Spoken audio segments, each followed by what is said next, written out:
Pour tester les performances des robots tueurs, une organisation a ordonné aux mechas de lancer un mode massacre de village. Dans cette situation désespérée, seul le soldat d'élite Wei Shao peut offrir une chance de survie aux survivants. Il guide le groupe pour échapper aux robots, et alors qu'ils sont sur le point de sortir du village en sécurité, un petit garçon trébuche, attirant l'attention des robots.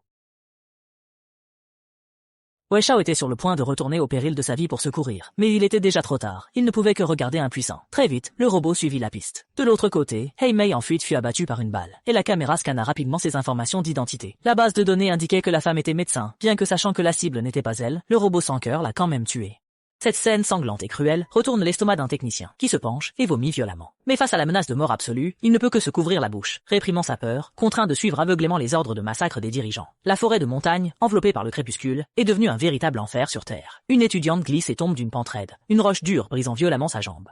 Elle n'osait pas faire de bruit, supportant la douleur intense, cachée derrière un arbre, les mains jointes, tremblantes, priant pour que la mort l'épargne. Cependant, le robot l'a découverte grâce à l'imagerie thermique, et son bras mécanique glacé lui a écrasé la tête. Le lendemain matin, Wei Shao a découvert que le robot les avait déjà rattrapés, et il a rapidement déclenché une bombe, la lançant violemment. L'explosion violente a retenti, réussissant à attirer l'attention du robot. Profitant de l'écart créé par le bruit de l'explosion, Wei Shao a pris une décision rapide et a conduit tout le monde à retourner au village pour rejoindre précipitamment les survivants dispersés. La brève réunion n'a apporté aucune joie, car à peine avaient-ils repris leur souffle que le bruit terrifiant des machines s'est de nouveau rapproché. Un étudiant a été tiré par le robot.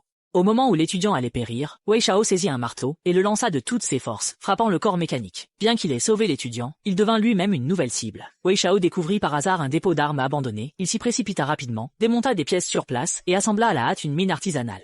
Alors que le bruit lourd des pas mécaniques se rapprochait lentement, il retint son souffle, visa avec précision et tira. Une telle puissance n'était pas suffisante pour détruire le robot. Voyant cela, Wei Shao n'hésita pas, s'avança immédiatement pour donner le coup de grâce, et après plusieurs combats acharnés, il parvint à neutraliser le mecha. Grâce à l'aide de Wei Shao, tout le monde réussit finalement à s'échapper.